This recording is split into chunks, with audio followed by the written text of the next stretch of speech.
The Wonderful Wizard of Oz by L. Frank Baum. Retold by Megan Bender.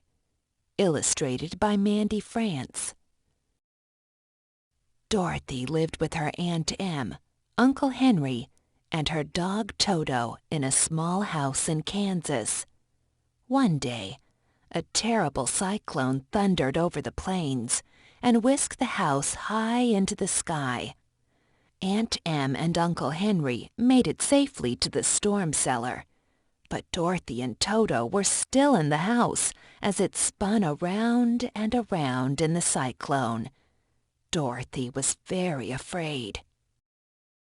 When the house finally landed, Dorothy and Toto stepped outside and were greeted by the beautiful Witch of the North and very tiny people called the Munchkins. Thank you for killing the Wicked Witch of the East," the Munchkins cheered. Dorothy was confused. "I didn't kill the witch," Dorothy said. "No, but your house did," the Munchkins replied. "Look, it landed right on top of her." Dorothy saw 2 feet, dressed in a pair of sparkling silver shoes, sticking out from beneath the house. Before long, the Wicked Witch's feet began to disappear, leaving only her silver shoes behind. The Witch of the North reached down for the shoes and gave them to Dorothy. "These are yours now, and you shall have them to wear," she said. "There is some charm connected with the shoes, but what it is we never knew." Dorothy thanked the witch for the shoes, but she was very sad and wanted to go back to Kansas.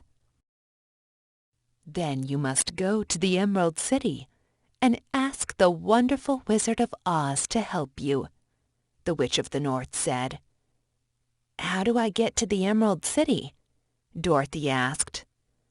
The Witch of the North pointed to the path of yellow bricks ahead and said, "You must follow the yellow brick road."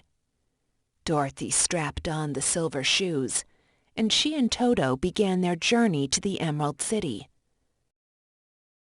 After walking for a very long time, Dorothy rested near the side of the road. "Good day," a nearby scarecrow said. "Where are you going?" Dorothy said she was going to the Emerald City to ask the Great Oz if he could help her get back to Kansas. "If the Great Oz can help you get back to Kansas, do you think he can give me a brain?" "Why don't you ask him yourself?" Dorothy said. So the scarecrow joined Dorothy and Toto and headed to the Emerald City. As Dorothy, Toto, and the scarecrow followed the yellow brick road through the woods, they came across a man made of tin. He asked Dorothy if she would fetch his oil can and oil his joints. Once Dorothy finished, the Tin Woodman asked where she was going. "We're off to the Emerald City. I'm asking Oz to help me get back to Kansas," Dorothy said. "And I'm going to ask for a brain," the Scarecrow said. "I need a heart," the Tin Woodman said. "I'll come with you." While traveling deeper into the woods, a lion sprang for Toto. Dorothy was angry and asked him why he tried to hurt her dog. "Because I'm a coward," the lion said apologetically. When the lion asked where the group was going, Dorothy said they were going to the Great Oz. "I need to get back to Kansas," Dorothy said. "And I need a brain," the Scarecrow said. "And I need a heart," the Tin Woodman said. "I need courage," the lion said. "I'll join you." After many days of traveling, the group finally reached the Emerald City. The yellow brick road ended at the gates to the Palace of Oz. "Why have you come to the Emerald City?" asked the guardian of the gate. "We have come to see the Great Oz," Dorothy said. The guardian at the palace gate said the Great Oz will visit with each of them individually, one day at a time. Dorothy was the first to see Oz. "I would like you to send me back to Kansas." On the next day, the Scarecrow went to see Oz. "I would like you to give me brains." The day after, the Tin Woodman went to speak to Oz. "I would like you to give me a heart." On the last day, the Cowardly Lion approached Oz.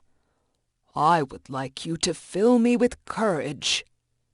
To each visitor, Oz said, "First, you must kill the Wicked Witch of the West." Dorothy and her friends agreed and set off to the west to do as Oz had said. On their way, they were attacked by wolves, crows, and bees, all sent by the Wicked Witch of the West.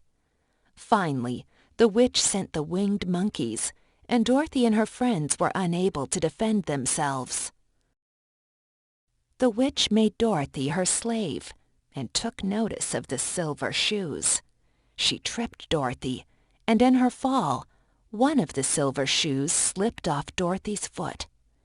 The witch snagged the shoe and put it on her own foot. Dorothy was very angry, so she threw a bucket of water on the witch.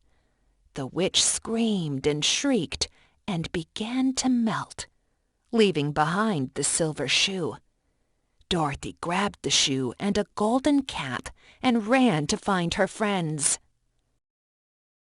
Dorothy and her friends headed back to the Emerald City, but the journey made them very tired. They decided to try the charm of the golden cap. "Epe pepe kake," Dorothy said. Suddenly, the winged monkeys arrived and asked how they could help. Dorothy said they needed to get to the Emerald City. The winged monkeys agreed to fly them there, but explained that the golden cap can only be used for 3 wishes. Dorothy understood. Finally, in the Emerald City, the group spoke to Oz. "The Wicked Witch of the West is dead. Now we want what you promised." "What promise?" Oz asked. "You said you'd get me back to Kansas." "And give me a brain." "And me a heart."